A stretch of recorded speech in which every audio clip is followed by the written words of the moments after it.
Hello, good evening, नमस्कार। मैं हूं आरती राय। गुरु स्थल के इस यूट्यूब चैनल में आप सभी का स्वागत है। कैसे हैं आप लोग? आशा और उम्मीद करती हूँ बहुत अच्छे हैं। और सुनाइए, क्या हाल चाल है? आज तो नया साल आ गया। आप सभी लोगों को नव वर्ष की हार्दिक शुभकामनाएं। यह साल आप लोगों का खुशियों भरा हो।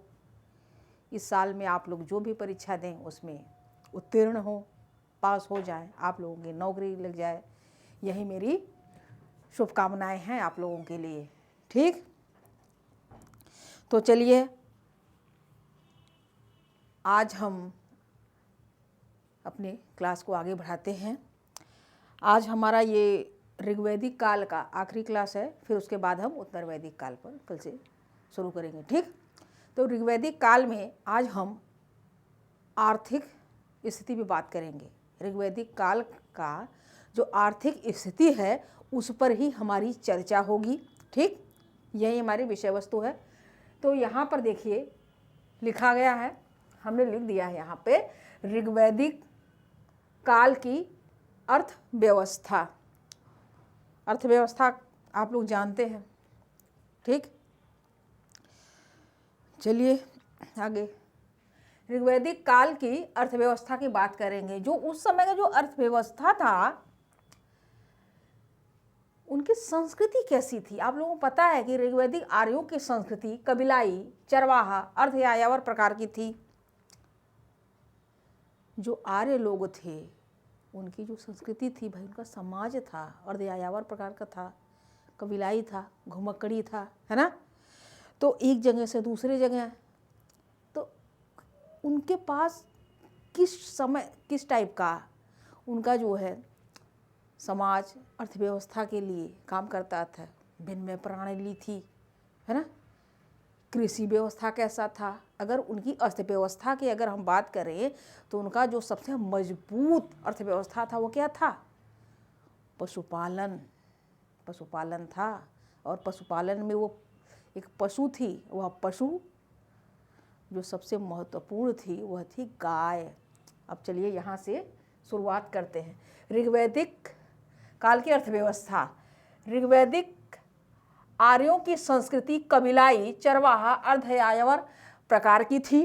ठीक, और आर्यों का जो मुख्य पेशा था, आर्यों का मुख्य पेशा पशुपालन एवं कृषि पर आधारित थी। ठीक, आर्यों का पेशा जो था, जो वह पशुपालन, कृषि पर आधारित थी। पशुपालन अधिक महत्वपूर्ण था। जो पशुपालन है वह अधिक महत्वपूर्ण है। कृषि का महत्व उतना ज़्यादा नहीं है, यानी कि पशुपालन के तुलना में कृषि का महत्व बहुत कम है। ठीक, अब यहाँ जो पशुपालन हो रहा है, क्या ये पशुपालन में पशु कौन सा है? इस पशुपालन में जो पशु है उसको बहुत ही मूल्यवान संपत्ति मानी जाती है। पशु मूल्यवान संपत्ति होती है उस समय काल में। कब? ऋग्वैदिक काल में। ठीक, पशु मूल्यवान वस्तु होती है। और पशुओं में कौन सा? ये क्या है? गाय। ठीक, पशुओं में गाय मूल्यवान पशु है। गाय के लिए ऋग्वेद में कुछ शब्द भी दिए गए हैं। उस समय का जो जनजीवन की जो जितनी भी गतिविधियां हो रही थी ना, लगभग सभी गतिविधियां ग शब्द से शुरू होता था। ग, चाहे वह ग हो, गाय हो, गौ हो, जो भी हो, जीवन की गतिविधि में गो का बहुत ही बड़ा महत्व था। ठीक, अब जैसे गविष्टि, गवेषणा, गविष्टि, गवेषण, गव्य, गम्य, गोषु। गविष्टि यहाँ पर मैं ज़्यादा नहीं लिख रही हूँ क्योंकि आप लोग स्क्रीनशॉट खींचेंगे इसे। गविष्टि, गवेषण, गव्य, गम्य, गोषु।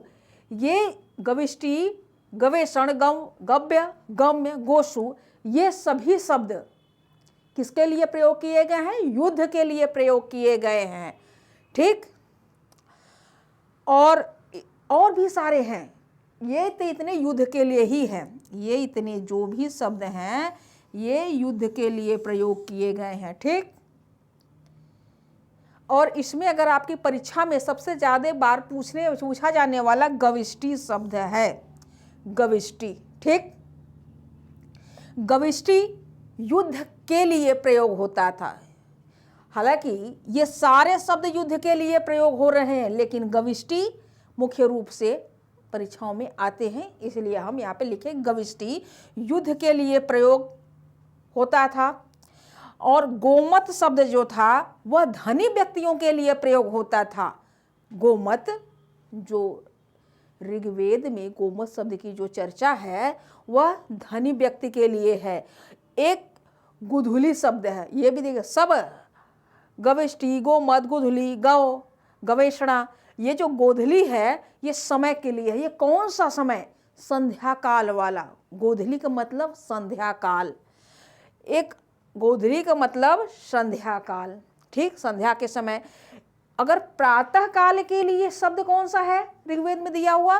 प्रातः काल के लिए संगव, संगव शब्द प्रातः काल के लिए प्रयोग किया गया है। यहाँ देखिए ये एक शब्द है गवेषण, ठीक, गविष्टि, गवेषण, गम्य, गव्य, गोषु, तो इसमें एक शब्द है गवेषण। गवेषण का भी मतलब युद्ध होता है, लेकिन यहाँ पर एक शब्द है गवेषणा, ठीक है, यहाँ एक शब्द है गवेषणा। और इस गवेषणा का अर्थ है वो किसके लिए प्रयोग किया गया है? गवेषणा गायों की खोज करने के लिए। गवेषण युद्ध के लिए शब्द है। अगर गवेषणा आ की मात्रा उसमें लगी हो तो वो गाय की खोज करने के लिए वह शब्द प्रयोग किया गया है, ठीक।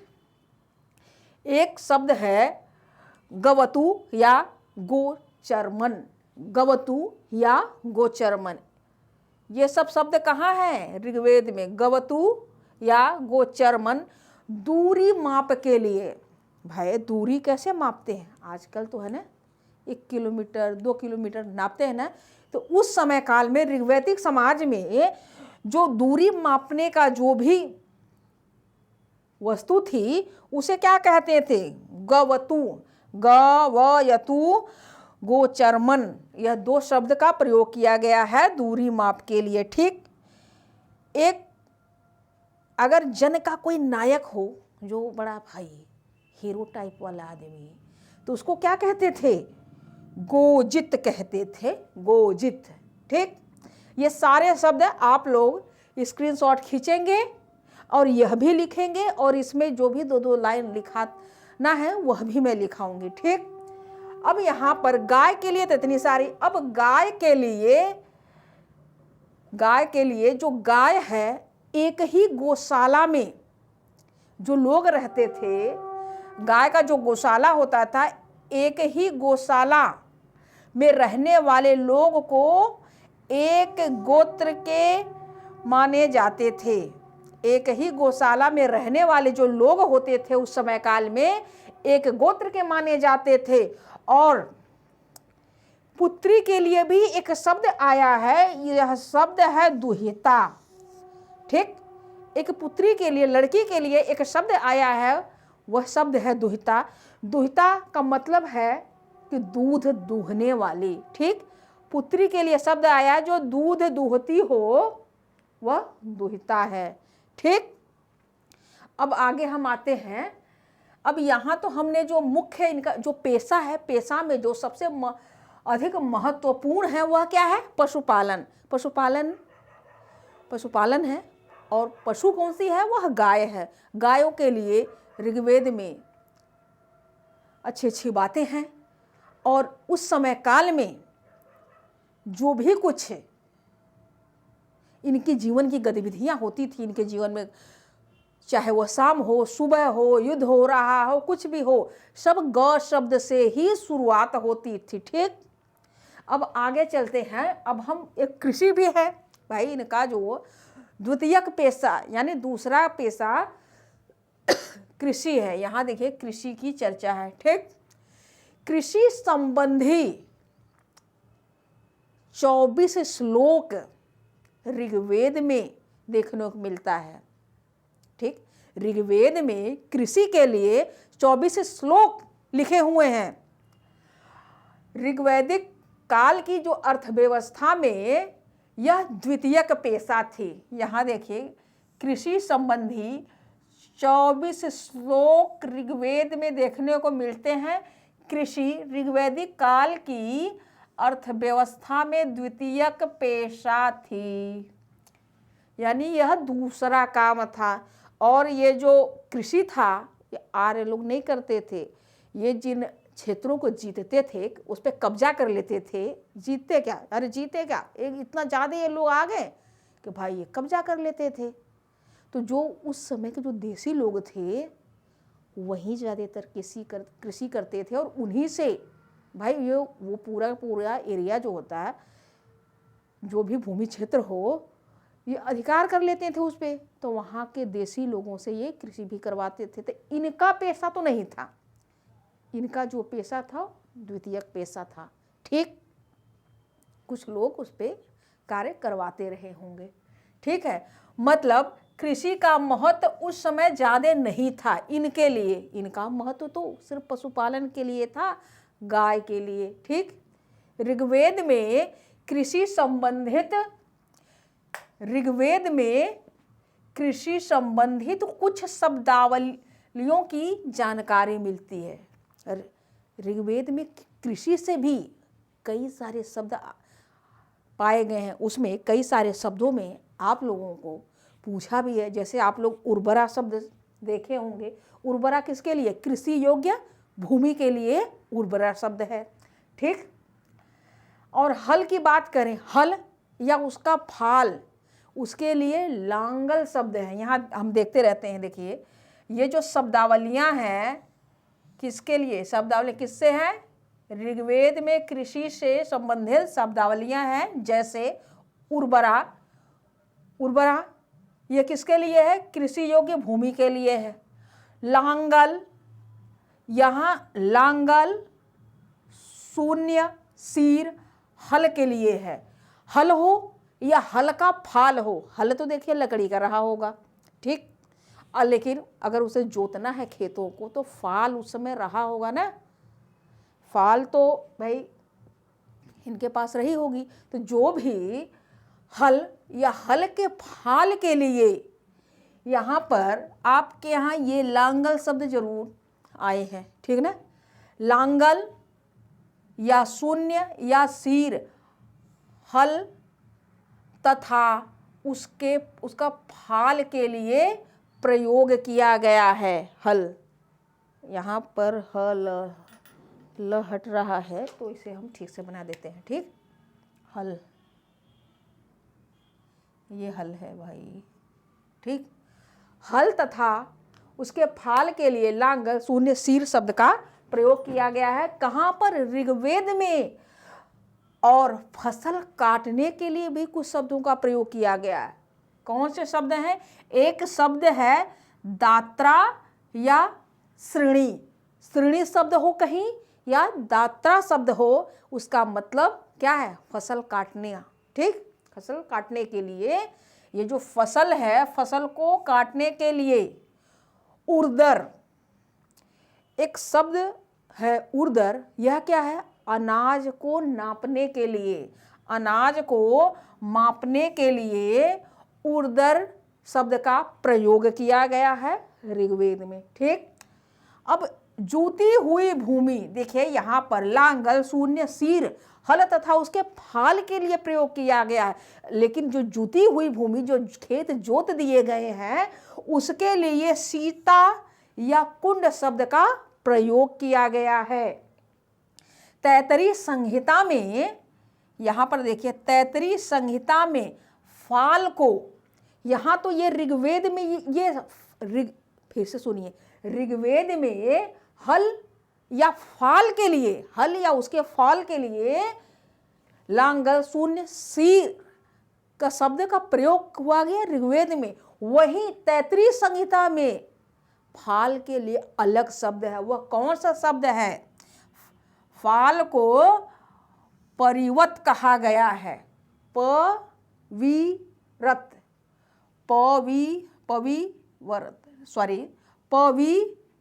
पविरत, पविरवत कहा गया। ठीक, हम भी पढ़ने में धोखा खो गए। यहाँ पे ये शब्द है पविरवत, पविरवत कहा गया है किसको? फाल के लिए। यहाँ देखिए, फाल को पविरवत कहा गया है। कहाँ पर? तैत्तिरीय संहिता में। ठीक, ऋग्वेद में इन ऋग्वैदिक आर्यों के लिए सिर्फ एक फसल का, केवल एक फसल यानी मात्र एक फसल की चर्चा है, उल्लेख किया गया है। वह कौन सा फसल है? वह है यव। यव यानी जौ। ऋग्वेद में केवल एक फसल यव, जौ का उल्लेख है। अब गेहूं जब कटाई होती है खेत से, तो उसके बाद भी उसकी मड़ाई होती है, थ्रेसरिंग होती है ना, उससे तभी तो भूसा वूसा निकलता है, भूसा अलग हो जाता है, गेहूं अलग हो जाता है। तो उस काम के लिए यहाँ पर भी एक थ्रेसरिंग के लिए एक शब्द है। उस शब्द का क्या नाम है? बपंती या मृणंत। बपंती या मृणंत मड़ाई के लिए शब्द है। बपंती या मृणंत मड़ाई के लिए प्रयोग किया गया है, यानी यहाँ पर हमने थ्रेसरिंग लिख दिया है। ठीक, आपके समझ के लिए। एक शब्द है स्थिवी। स्थिवी का प्रयोग किसके लिए है? अन्नागार के लिए। इस ऋग्वैदिक आर्यों में जो अन्नागार होता था, उसके लिए स्थिवी शब्द का प्रयोग किया गया है। और उस समय गोबर के लिए एक शब्द है करीश। ऐसे बहुत सारे जितने भी छोटे एग्जाम होते हैं हमेशा आता है ऋग्वैदिक करीश क्या है, उसका अर्थ पूछ देगा, या तो गोबर दे देगा। गोबर के लिए कौन सा एक शब्द है? करीश। या करीश का मतलब क्या होता है? अच्छा, हम भी जब एक बार परीक्षा दिए तो शुरुआती दौर में मुझे भी इतनी इतिहास में रुचि, पढ़े तो थे लेकिन इतनी नहीं थी कि ये भी आएगा। पढ़े तो थे, हम कहे है एक गोबर ऊपर पूछेगा, कुछ और पूछेगा कि गोबर पूछेगा। फिर भी हमने उसको रटा नहीं था, याद थी नहीं, बस आंखों से चली गई थी। एक बार पढ़ी होगी, लेकिन कहीं तो लग रहा था कि देखा है। अब आ गया कि भाई करीश का मतलब क्या है। अब कई सारे उसमें उत्तर थे, गोबर भी था। अब सबके हम अर्थ लगा डालें, ये हो सकता वो हो सकता है, लेकिन उत्तर गलत दिए थे, गोबर तो नहीं दिए। अब वही दिमाग में बैठा था, ये गोबर ओबर क्या होता, गोबर थोड़ी ना होगा, नहीं दिया, लेकिन गोबर था। आज हम आपको पढ़ा रहे हैं। ठीक, तो करीश के लिए गोबर शब्द। ठीक, और उस समय जो खेती करता था, जो कृषि करता, तो जो किसान है, उस किसान के लिए भी शब्द है। किसान के लिए किवांशा या किनाश शब्द का प्रयोग किया गया है। किसान के लिए किवांशा या किनाश शब्द का प्रयोग किया गया है। कहाँ? ऋग्वेद में। ठीक, और सिंचाई के लिए भी कई सारे शब्द हैं। ठीक, सिंचाई के लिए भी कई सारे शब्द हैं। सिंचाई के लिए शब्द है कुल्या, कूप, अवट, अस्मचक्र। कुल्या, कूप, अवट, अस्मचक्र, ये किसके लिए है? सिंचाई के लिए। ठीक, सिंचाई के लिए जो शब्द है वह प्रयोग किया गया है। अब हम इनके ऋग्वैदिक काल में जो लोग थे उनके व्यवसाय की बात करते हैं। ठीक, व्यवसाय।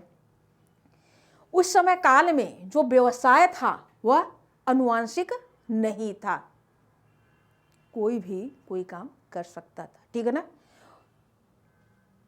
ऋग्वैदिक आर्यों में व्यवसाय अनुवांशिकता पर आधारित नहीं था। अगर उस समय का अगर व्यवसाय जो देखा जाए तो जो व्यवसाय जो मुख्य कार्य था वह कार्य क्या था? बढ़ईगिरी। बढ़ई जो था रथ बनाता था, रथ पे ही तो चढ़ के रथ पे आरूढ़ होकर युद्ध को जीता करते थे। इसलिए सबसे ज़्यादा काम व्यवसाय में बढ़ईगिरी था। बढ़ई रथों का निर्माण करता था। फिर से सुन लीजिए, व्यवसाय जो था अनुवांशिकता पर आधारित नहीं था। बढ़ईगिरी का कार्य महत्वपूर्ण था। उस समय काल में बढ़ईगिरी का कार्य महत्वपूर्ण था और बढ़ई क्या बनाता था? रथ का निर्माण करता था और रथ युद्ध जीतने के लिए करते थे ना, युद्ध को जीतने के लिए रथों का प्रयोग होता था। भाई जब रथ नहीं रहेगा तो ऊंचे थोड़ा स्थान पे नहीं रहेंगे, वो कैसे मारेंगे? धनुष बाण और जो भी तलवार भाला जो भी उस समय रहा होगा। अब हम बात करेंगे धातु की। धातु, उस ऋग्वैदिक आर्य में कि जो लोग थे उस समय किन किन धातुओं का उनको पहचान था। ऋग्वेद में कौन से धातुओं का उल्लेख हुआ है? तो जो धातु है सोना, ऋग्वैदिक आर्यों में सोना, तांबा, कांसा, ऋग्वैदिक आर्य जो थे सोना, तांबा, कांसा से परिचित थे। अगर वो परिचित नहीं थे तो किस चीज से? वह चांदी और लोहा से परिचित नहीं थे। ठीक, ऋग्वैदिक आर्य चांदी एवं लोहा से परिचित नहीं थे। चांदी एवं लोहा से ऋग्वैदिक काल के लोग परिचित नहीं थे। यहाँ दोनों बातें लिख दिया है। ऋग्वैदिक काल में धातुओं के भी एक देवता थे। ऋग्वैदिक काल में धातुओं के एक देवता थे। धातुओं को देवता को क्या कहा जाता था? रमूस गोनफ। क्या कहा जाता था? रमूनस गोफन।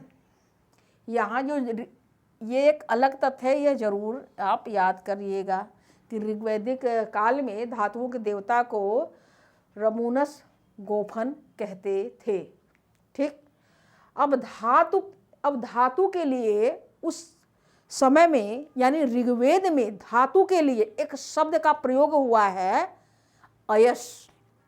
अयस, ठीक, धातु के अयस शब्द का प्रयोग हुआ है। धातु के लिए अयस शब्द का प्रयोग धातु, और वो धातु कौन कौन सी थी? शब्द का प्रयोग हुआ, जो प्रयोग हुआ है धातु के लिए अयस शब्द के लिए। अयस शब्द जो है सोना, तांबा, कांसा आदि के लिए अयस शब्द का प्रयोग हुआ है। चांदी का जो पहला उल्लेख कहाँ मिलता है? चांदी का पहला उल्लेख यजुर्वेद में मिलता है और यजुर्वेद में चांदी के लिए दो शब्द है। ठीक, एक शब्द है रई और दूसरा शब्द है रजत हिरण्य। चांदी के लिए रई और रजत हिरण्य शब्द का प्रयोग हुआ है। कहाँ? ऋग्वेद में। ठीक, अब देखिए ये लोहा से परिचित नहीं थे। लोहा से ये परिचित नहीं थे। लोहा कब आता है? उत्तर वैदिक काल में लोहा आता है। फिर भी कुछ ऐसे विद्वान हैं जो लोहे के लिए भी अपनी शोध में कुछ बताए हैं कि लोहा उस समय काल में भी उपलब्ध था। ठीक, जैसा कि मैंने एक बार आपको दशराग युद्ध की भी चर्चा किया था, तो उस समय हमने बताया कि वशिष्ठ को कहीं न कहीं कुछ लोहे की जानकारी थी ही। क्यों? क्योंकि राजा सुदास के पास उस समय काल में मजबूत हथियार थे, तभी तो वह युद्ध जीत पाए। ठीक, तो उस समय काल में जो लोहे की जो जानकारी थी ऋग्वैदिक काल में, वह कौन से लोग हैं जो कहाँ कहाँ पर बताए हैं, थोड़ा उसकी भी हम ठीक हम यहाँ आज प्रामाणिक रूप से एक ही उत्तर है कि लोहे की जानकारी उत्तर वैदिक काल में हुई। ठीक, लेकिन वही इतिहासों का एक वर्ग है जो यह बताता है कि भगवानपुरा से लोहे के साक्ष्य पाए। एक भगवानपुरा स्थल है, भगवानपुरा के साक्ष्य के आधार पर यह कहा जा सकता है कि लोहा ऋग्वैदिक काल में भी उपलब्ध था। यानी उन लोगों को लोहे की जानकारी थी। भगवानपुरा में कोई भाई साक्ष्य पाया गया है जिससे यह प्रमाणित होता है, पर फिर भी अभी प्रमाणित नहीं किया गया है कि वास्तव में लोहा ऋग्वैदिक काल में था या नहीं था, फिर भी एक इतिहासकारों का एक वर्ग है जो यह बात प्रमाणित करने का प्रयास करता है कि नहीं, ऋग्वैदिक आर्यों को लोहे का ज्ञान था उस समय, ठीक। पर फिर भी जो आपके परीक्षाओं में जो उत्तर है, हो सकता है आगे समय काल में यह बातें बदल दी जाएं, लेकिन अभी उत्तर वैदिक काल ही आप लगाएंगे कि लोहे की जानकारी कब हुई, उत्तर वैदिक काल में, ठीक।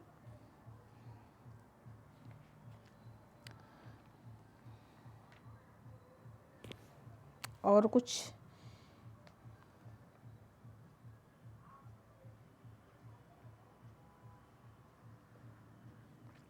ठीक है। अब देखिए कुछ आभूषण के बारे में जानकारी कर लेते थोड़ी, ठीक।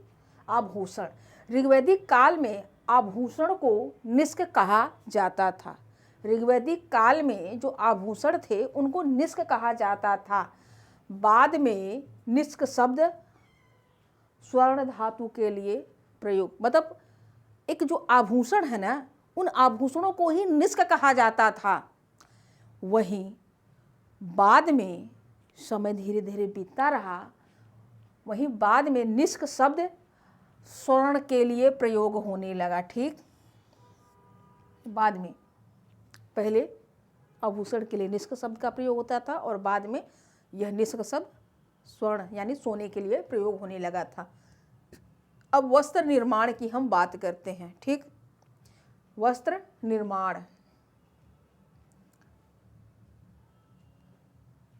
ऊन, उस ऋग्वैदिक काल में ऊन, रेशम, वृक्षों की छाल से वस्त्र बनते थे। उस समय ऊन, रेशम, वृक्षों की छाल से वस्त्र आदि बनाए जाते थे इस ऋग्वैदिक समय में, ठीक। अगर उस समय ऋग्वैदिक काल में कपास की जानकारी नहीं थी, यानी ऋग्वेद भी कपास की कोई जानकारी नहीं देता है कि कपास क्या उनको पता था या नहीं पता था, मतलब नहीं पता था। ऋग्वेद में इस बात की जानकारी बिल्कुल नहीं है कि उन्हें कपास, ठीक। अब ये जो ऊन है, ऊन का जो वस्त्र होता था वह गांधार से बनता था। गांधार एक क्षेत्र है, वहीं से ऊन आता था। गांधार ऊनी वस्त्र निर्माण के लिए प्रसिद्ध था। गांधार ऊनी वस्त्र निर्माण के लिए प्रसिद्ध था। अब हम व्यापार की बात करेंगे, ठीक। गांधार ऊनी वस्त्र निर्माण के लिए प्रसिद्ध था। अब हम बात करेंगे व्यापार की। उस समय का जो व्यापार था वो कैसा था? उस समय का व्यापार वस्तु विनिमय प्रणाली पर थी, यानी एक सामान के बदले दूसरा सामान लेना। हमने आपको एक सामान दिया, आपकी ज़रूरत की चीज़ कुछ भी हो वो मेरे पास है, आपने उसे ले लिया, तो मुझे जो चाहिए वो आपके पास है, हमने उससे ले लिया। तो एक वस्तु के बदले दूसरी वस्तु लेना ही विनिमय था, ठीक। उसमें मुद्रा वाली बात नहीं थी। अगर मुद्रा की हम बात करें तो मुद्रा के रूप में तो गाय ही थी, ठीक। अगर कोई और चीज़ ज़्यादा कर खरीदनी हो तो भाई गाय दे देते थे। गाय मूल्यवान थी, संपत्ति थी एक प्रकार से, तो वो और चीज़ें ले सकते जी, जो भी उस समय काल में जितनी भी ज़रूरत की उनसे ज़्यादा होनी चाहिए वो सब ले लेते थे। एक गाय दिए और अपने काम की चीज़ लिए। व्यापारियों को उस ऋग्वैदिक समाज में, अर्थव्यवस्था में व्यापारियों को पड़ी कहा जाता था। और ये पड़ी कौन थे? जो व्यापारी लोग थे उन्हें क्या कहा जाता था? पड़ी कहा जाता था। और ये जो पड़ी थे ना, वो आर्य नहीं थे, वो गैर आर्य थे, अर्थात यहाँ के देसी लोग थे। भाई ये आर्य लोग इनके क्षेत्रों को कब्जा कर लिए, भाई इनके खेत खलिहान घर को तो ले लिए। तो अब जब इनकी चीज़ें चुरा लिए तो उन्होंने भी कुछ चाल चली उस समय। इनकी जो मूल्यवान वस्तु थी गाय, उस गायों को चुराते थे। गाय को भी ये चुरा लेते थे। कौन? पड़ी लोग, यानी जो पड़ी व्यापारी है वो गाय को चुराता भी था। इसी वजह से पड़ियों से आर्य लोग डरा भी करते थे। सारे लोग पढ़ी व्यापारी से डरते थे। और जो पढ़ी का जो सरदार था, जो व्यापारी था, उसके लिए ऋग्वेद में एक शब्द आया है। पढ़ियों को क्या कहा जाता है ऋग्वेद में? पढ़ियों को ऋग्वेद में वेक नाट के शब्द से प्रयोग किया गया। पढ़ी को वेक नाट शब्द का उल्लेख मिला है। कहाँ? ऋग्वेद में। और वेक नाट का मतलब क्या होता है? सूबेदार, अर्थात कोई बड़ा वाला रहा होगा, जो बड़ा वाला सरदार जी रहे होंगे उसी को सूबेदार, है ना। बाकी तो सारे छोटे छोटे पढ़ी रहे होंगे, चोर। भाई थे तो व्यापारी, लेकिन व्यापारी का एक जो मुखिया रहा होगा उसी को ऋग्वेद में वेक नाट कहा गया है, यानी कि सूबेदार था। ठीक, अब आप समझ गए होंगे कि हम क्या बताना चाह रहे हैं। अब उस समय गाय घोड़ा ही मुद्रा थी भाई। घोड़े उड़े की भी तो जानकारी आपको पता है कि पहले घोड़े भी आते थे उस समय विदेशों से। तो ये गाय के बदले घोड़ा, घोड़ा के बदले गाय समय था। और ऋग्वेद में एक शब्द है भुज्य। ऋग्वेद में एक शब्द है भुज। और भुज शब्द किसके लिए प्रयोग हुआ है? भुज का मतलब है सामूहिक, सामुद्रिक यात्रा, यानी कई सारे लोग मिलकर के सामूहिक रूप से समुद्र की यात्रा करते हैं, उसके लिए ऋग्वेद में भुज शब्द का प्रयोग किया गया है। और एक जगह ऋग्वेद में यह वर्णन है कि अश्वनी कुमार ने भुज को 100 पतवारों का जहाज दिया था। अश्वनी कुमार, भाई अश्वनी कुमार कौन थे? उस जमाने के डॉक्टर साहब थे ना, उनको नास्तिक के नाम से भी तो जाना जाता था, चिकित्सक थे, वैद्य। ठीक, तो उनको ये कहा जाता है कि जो भुज्य लोग थे, भुज्य, उनको इन अश्वनी कुमार ने 100 पतवारों का जहाज दिया था। पतवार का मतलब कि भाई एक नाव होता था इस तरीके से, नाव बना, ठीक, ये नाव है, यहीं पर एक होल होता था और होल में इस तरीके से ऐसे अपना लगा रहता था पतवार। तो इस पतवार, इस तरीके से नाव किसने दिया? अश्वनी कुमार ने 100 पतवार वाले नाव। भाई पतवार जब लगे थे तभी वो हवाओं से आगे भी बढ़ते थे। ठीक, अब आप लोग समझ गए होंगे, है ना। चलिए इसे पतवार को हटाए, पतवार वाली नाव को। तो ये तो हमने समझा दिया जो समझाने की बात है। अब आप लोग इसका स्क्रीनशॉट भी खींच लीजिए और हम इसी चीज़ को लिखवाएंगे। और जो अगर कुछ छूट गया लिखवाने में तो आप लोग यहाँ से मिला लीजिएगा। ठीक, तो आप लोग यहाँ पर भी लिख लीजिएगा। हो गया होगा ना। चलिए अब लिखने को तैयार होइए, इसी बात को मैं लिखवा रही हूँ। लिखिए, ऋग्वैदिक काल की अर्थव्यवस्था। हेडलाइन डाल दीजिए, ऋग्वैदिक काल की अर्थव्यवस्था। आज तो आप लोग नया साल मनाए होंगे खूब धूमधाम से। कल रात से ही 12 बजे से पटाखे और क्या क्या, है ना। फिर भी फीका फीका ही है इस कोरोना महामारी के चक्कर से, है ना। अब तो सुनने में आ रहा है कि इस कोरोना का कोई एक बड़ा ताकतवर रिश्तेदार भी आ गया है, जो उस कोरोना से भी ताकतवर है, और जिसको वह बीमारी हो जा रही है उसकी भी जान जाने वाली है। चलिए अच्छा, हम आगे लिखते हैं, बाद में बात कर लेंगे इस पर ना। ऋग्वैदिक काल की अर्थव्यवस्था। हेडलाइन डाल दिए ना आप लोग। लिखिए, ऋग्वैदिक आर्यों की संस्कृति कबीलाई, चरवाहा, अर्धयायावर प्रकार की थी। ऋग्वैदिक आर्यों की संस्कृति कबीलाई ऑब्लिक चरवाहा ऑब्लिक अर्ध यायावर प्रकार की थी। आगे की लाइन, इस काल की आर्थिक स्थिति के अंतर्गत, इस काल की यानी ऋग्वैदिक काल की आर्थिक स्थिति के अंतर्गत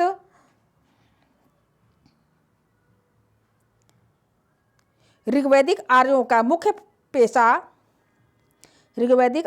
मुख्य पेशा पशुपालन था और पशु ही इनकी मूल्यवान संपत्ति होती थी। पशुओं में भी गाय सबसे महत्वपूर्ण थी।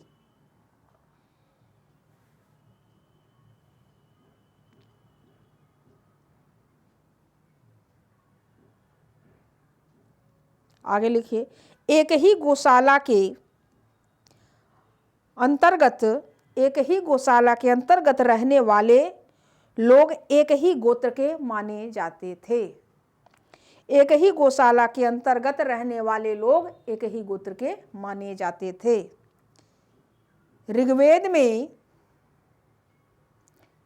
ऐसे अनेक शब्दों का उल्लेख हुआ है। आगे लिखिए, ऋग्वेद में ऐसे अनेक शब्दों का उल्लेख हुआ है जो गाय के महत्व को दर्शाते हैं, जैसे अघन्या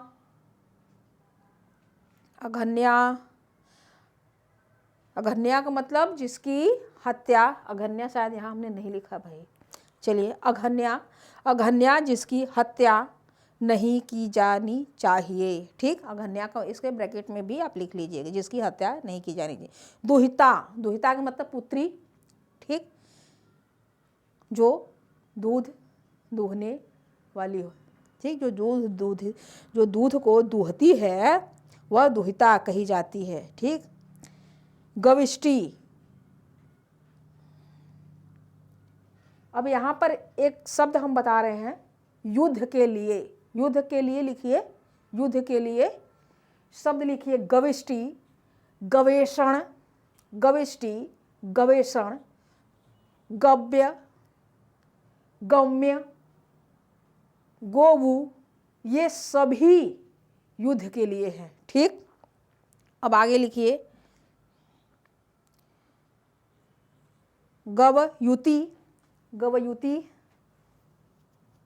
गवयुति दूरी के लिए, गोधूली समय के लिए, समय कौन सा, संध्या। ठीक, गोपति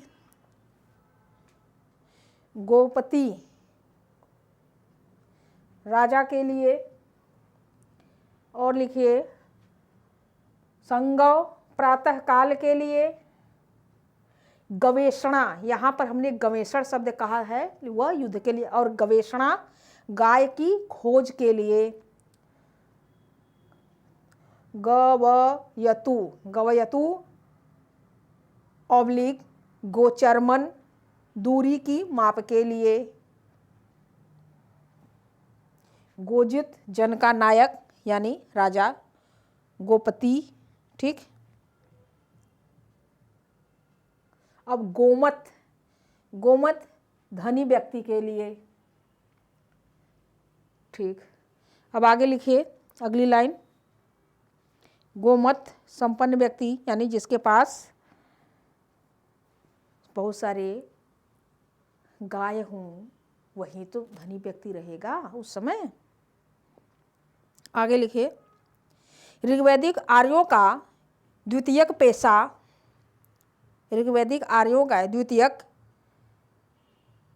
पेशा कृषि था। ऋग्वेद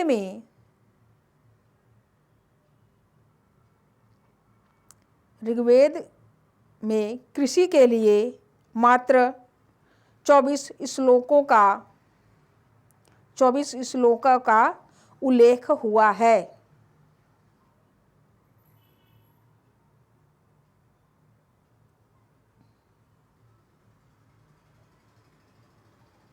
कृषि संबंधित ऋग्वेद में कुछ शब्दावलियां हैं, जैसे उर्वर के आगे लिखिए कृषि योग्य भूमि, लांगल ऑब्लिक शून्य ऑब्लिक सीर, हल तथा उसके फाल के लिए।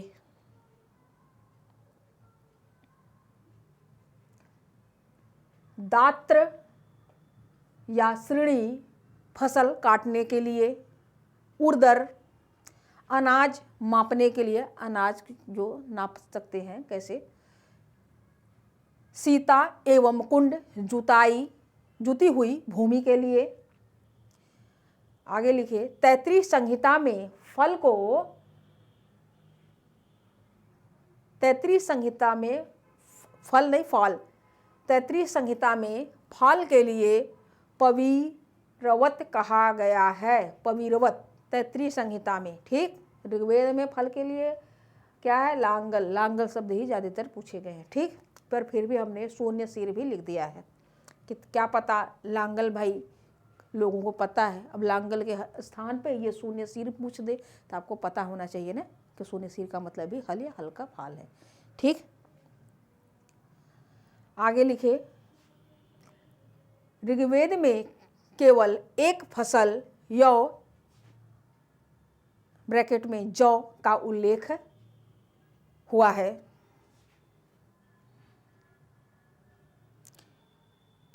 एक फसल या एक अनाज आप लिख लीजिए कोष्टक में। ऋग्वेद में एकमात्र अनाज धान्य, धान्य कौन सा है भाई, देखिए अनाज एक जगह शब्द आएगा धान्य भी, तो धान्य का मतलब यौ ही अनाज के लिए धान्य शब्द है। ठीक, और वो कौन सा अनाज है, जौ, यौ शब्द होगा। ठीक, जौ का उल्लेख हुआ है कहाँ पे, ऋग्वेद में। आगे लिखे, बपंती मृणंत, बपंती ऑब्लिक मृणंत, इसका मतलब क्या है, मड़ाई, मड़ाई यानी थ्रेसरिंग। स्थिवी, स्थिवी अन्नागार, करीश गोबर, किवांशा ऑब्लिक किनाशा, किवांशा ऑब्लिक किनाशा, किनाश, किनाशा नहीं किनाश, किवांशा ऑब्लिक किनाश किसान के लिए। कुल्या, कूप, अवट, अस्म, चक्र ये सिंचाई के लिए। अब आप व्यवसाय भी डाल लीजिए। ठीक, व्यवसाय एक पतली सी छोटी सी हेडलाइन है, व्यवसाय। लिखिए, ऋग्वैदिक काल में व्यावसायिक कार्य आनुवंशिकता पर आधारित नहीं था और एक ही घर के अलग अलग सदस्य अलग अलग कार्य करते थे। ऋग्वेद में एक स्थान पर बात लिखी है, एक ऋषि हैं, वह कह रहे हैं कि मैं कवि हूँ, मेरे पिताजी वैद्य हैं, मेरी माता आटा पीसती है, चक्की चलाने वाली है। ठीक, तो इसका मतलब ये क्या कि एक ही घर में कई सारे कार्य करने वाले हैं, इसका मतलब कि कार्य आनुवंशिकता पर नहीं था उस समय। ठीक, इस काल में यानी ऋग्वैदिक काल में बढ़ईगिरी सर्वाधिक महत्वपूर्ण कार्य था, क्योंकि यह आर्यों के लिए रथ का निर्माण करता था, जिस पर सवार होकर आर्य अपने युद्ध जीता करते थे। इस काल में वस्त्र बुनाई कार्य होता था। वस्त्र बुनाई ऊन, रेशम तथा पेड़ एवं पशुओं की छालों से होता था। इस काल में गांधार क्षेत्र ऊनी वस्त्र निर्माण के लिए प्रसिद्ध था।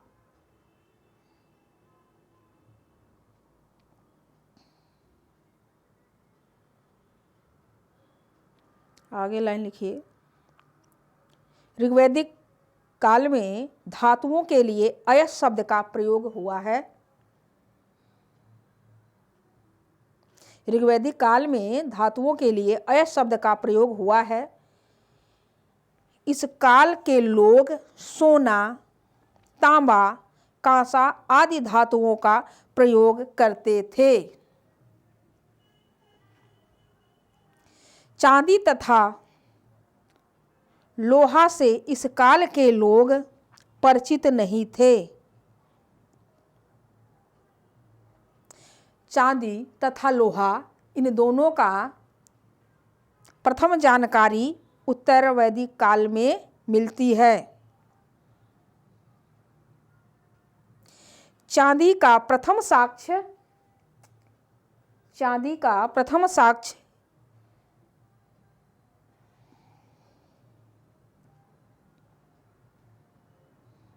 यजुर्वेद में रई ऑब्लिक रजत हिरण शब्द मिलता है। चांदी का प्रथम साहित्यिक साक्ष्य यजुर्वेद में रई ऑब्लिक रजत हिरण शब्द मिलता है। और एक लाइन लिखिए, धातुओं के देवता को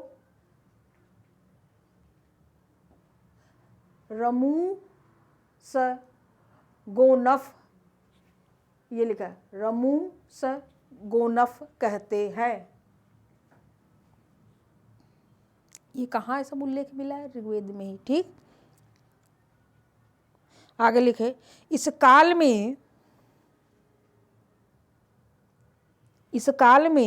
आभूषण के लिए बात है। इस काल में आभूषणों को निष्क कहा जाता था। हालांकि बाद में निष्क का तात्पर्य स्वर्ण धातु से लगाया जाने लगा।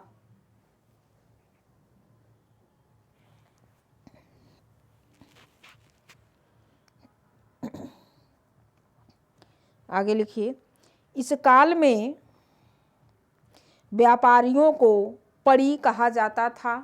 इस काल में व्यापारियों को पड़ी कहा जाता था और ये पशु चुराने का भी कार्य करते थे। और ऋग्वेद में व्यापारियों के लिए, ऋग्वेद में पड़ी, जो व्यापारी हैं, फिर से सुनिए, ऋग्वेद में पड़ियों को वेंकनाट कहा जाता था। ऋग्वेद में पड़ियों को, आपने पहली वाली लाइन लिखी ना, इस काल में व्यापारियों को पड़ी कहा जाता था। ठीक, ऋग्वेद में पड़ियों को वेंकनाट कहा गया है। ठीक, कहा जाता था उस समय, और वेंकनाट का अर्थ सूबेदार है। गाय एवं घोड़ा ही उस समय क्या थे? मुद्रा का कार्य करते थे। अब इनकी विनिमय की बात करते हैं। इस काल में वस्तु विनिमय पद्धति लेन देन में प्रयोग होती थी।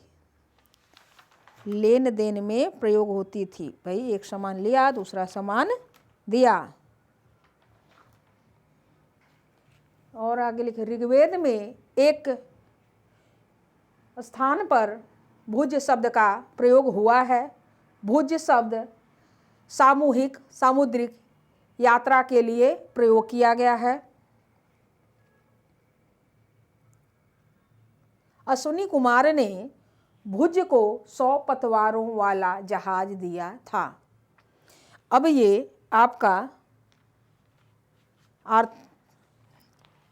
ऋग्वैदिक कालीन का अर्थव्यवस्था खत्म हुआ और ये ऋग्वैदिक कालीन भी खत्म हुआ। अब जो हमारी चर्चा होगी वह कल से उत्तर वैदिक काल पर हुई। ठीक, ऋग्वैदिक कालीन यानी पूर्व वैदिक कालीन खत्म हुआ। अब जो भी चर्चा होगी वह उत्तर वैदिक काल पर होगी। ठीक, तो आप लोग पढ़ते रहिए, खुश रहिए। इस नए साल में आप लोग थोड़ा एंजॉय भी करिए। ठीक, लेकिन इतना भी नहीं कि पढ़ाई भूल जाएं। आप लोग खुश रहिए और पढ़ते रहिए। मैं आशा करती हूँ कि जो भी लोग पढ़ें वह पास हो जाएं। ठीक, चलिए अब इसी के साथ मैं रखती हूँ। धन्यवाद।